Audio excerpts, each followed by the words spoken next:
Mochi. Mochi. Anyways, what's up, guys? So today, very special day for me. I get to install my Wilwood big brake kit.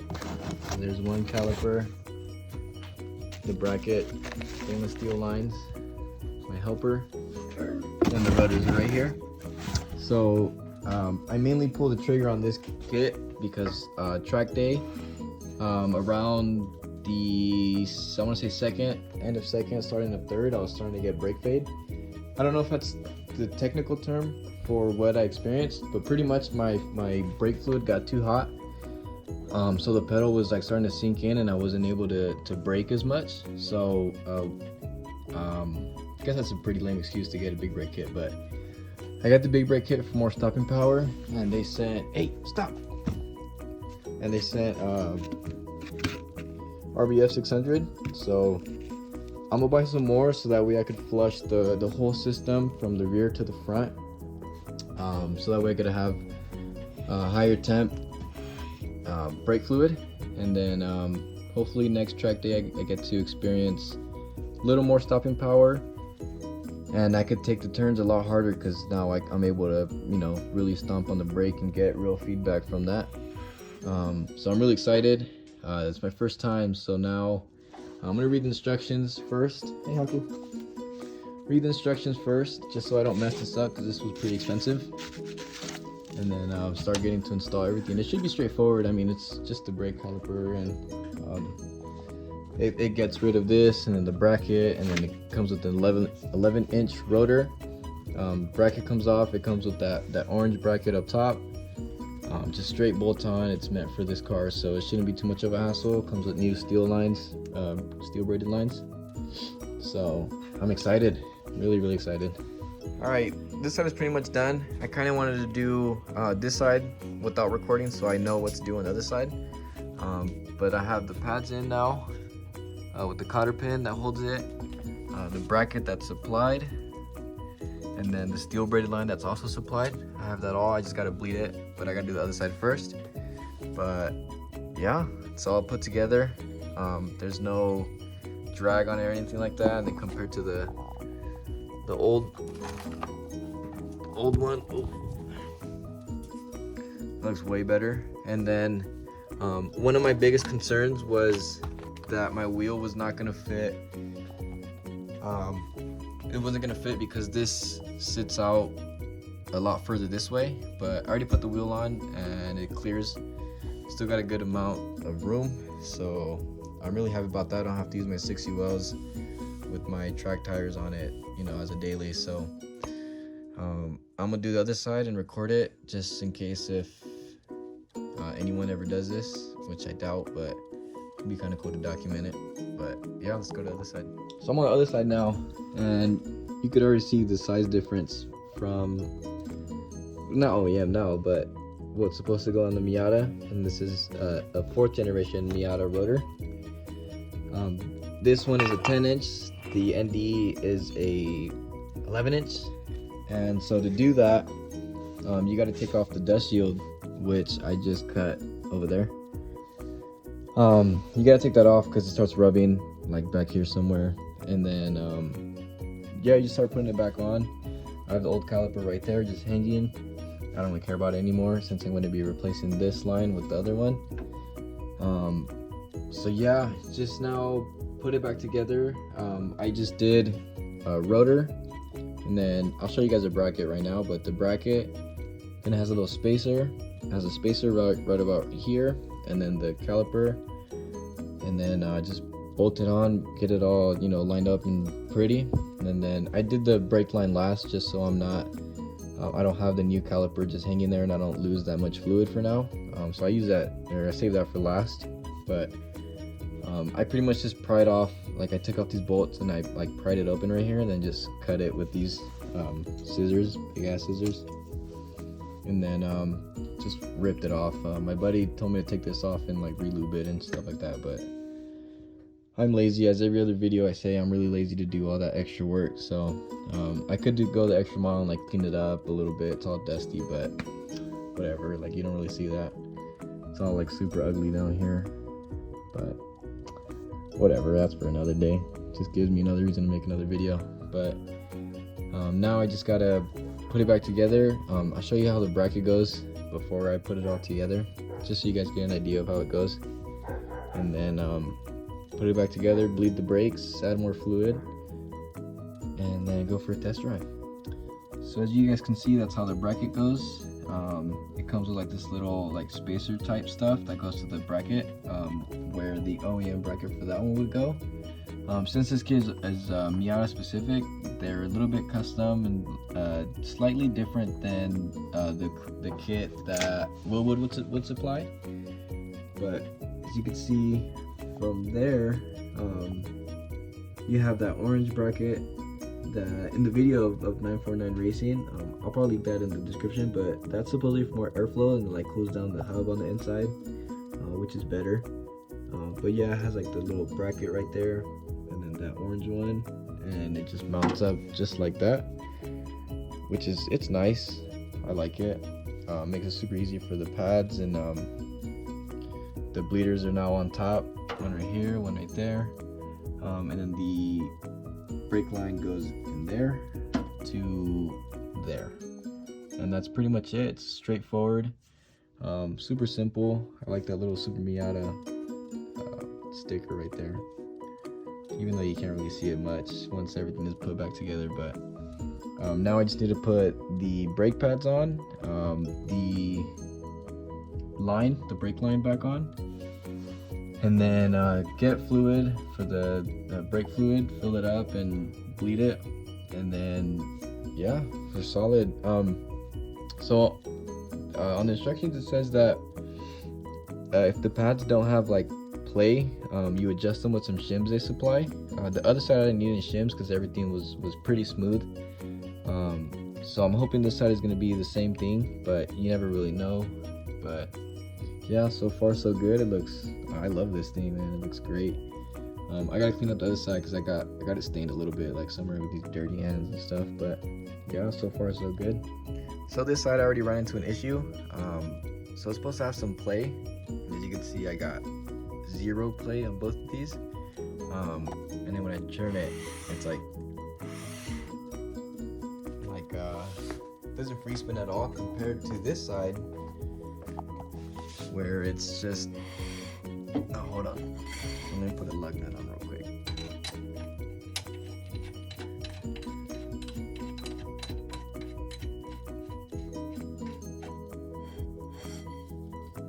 You can already see the difference and hear the difference. The other one is like dragging, doesn't even let it spin at all.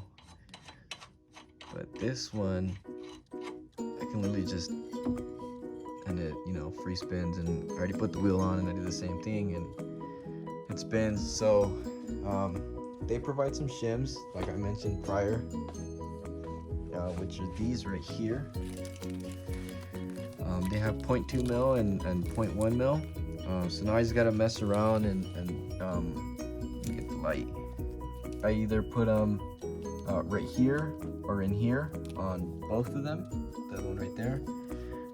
So I gotta see which one.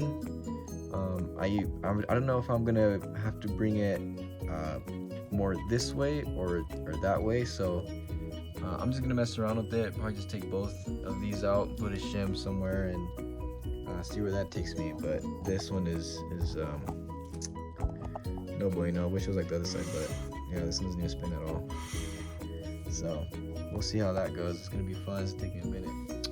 So the issue I'm having is, so these shims that they supplied, they gave me a handful of 0.1 millimeter and 0.2 millimeter.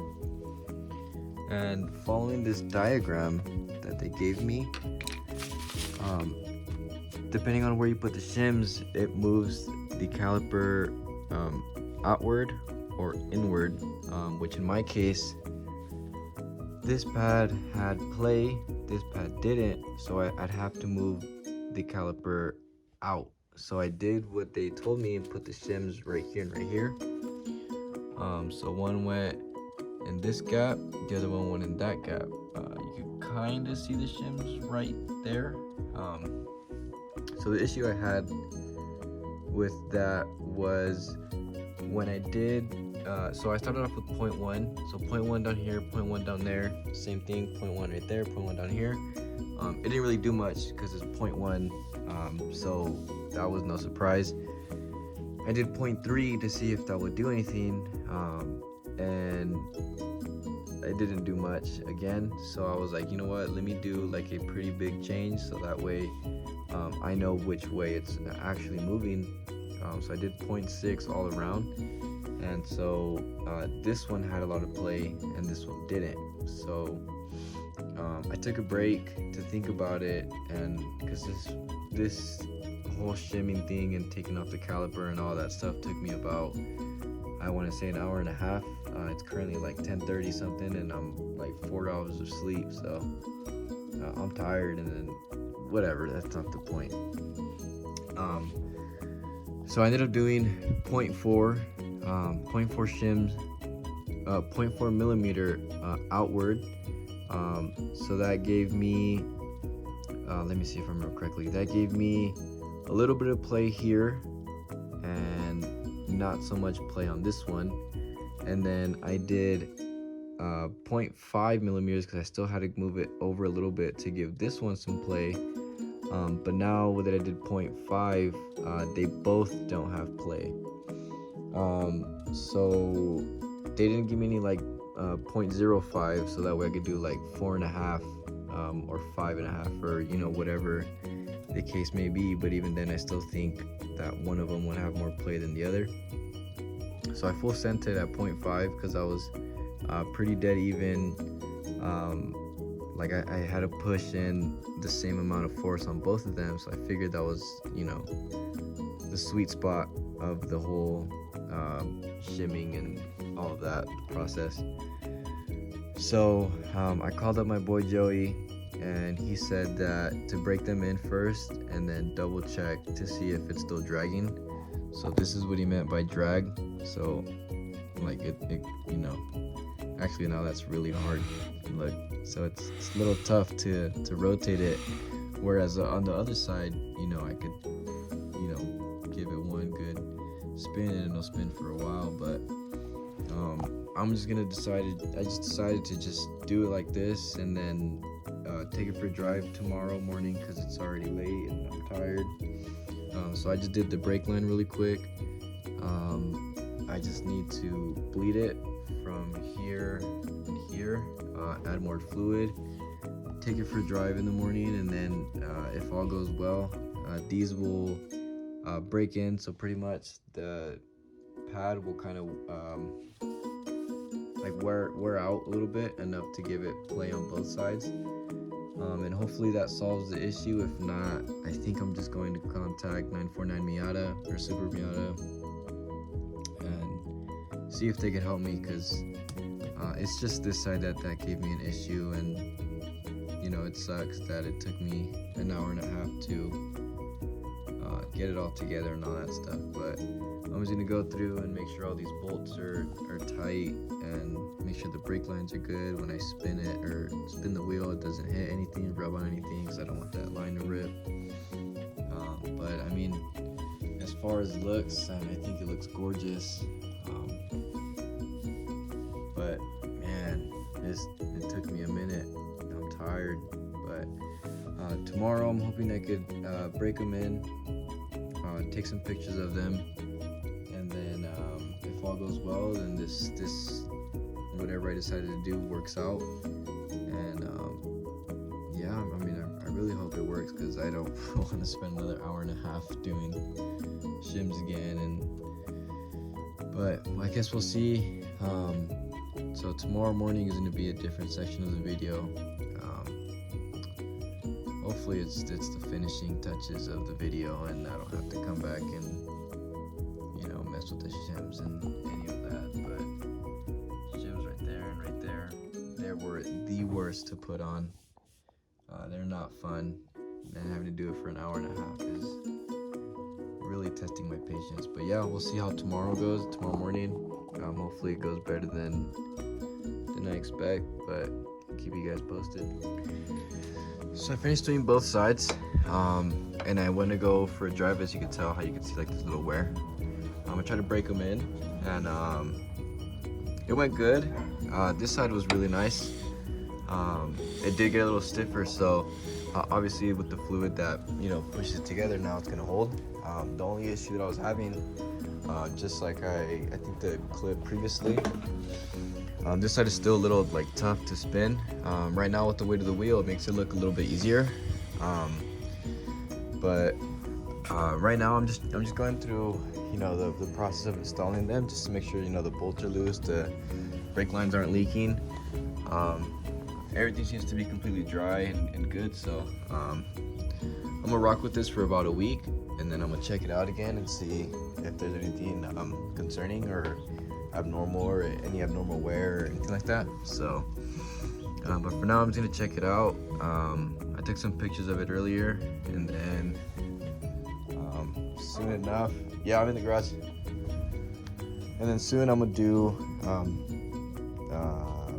flush the whole brake system and put some of this stuff in there for better brake fluid. But that's it.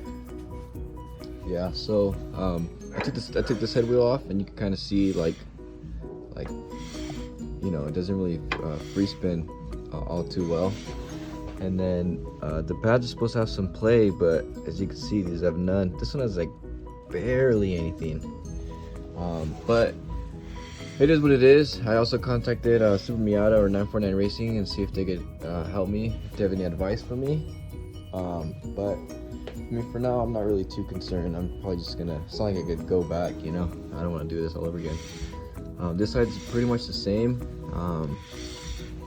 But yeah, I mean, I went to go break them in, and I went to the street that was like pretty long and just like no traffic, and I was just slamming on the brakes, and the initial bite is just crazy. It's super cool to see, how amazing these calipers work. So I'm excited. Hopefully I get to test them either in the canyons or at track day.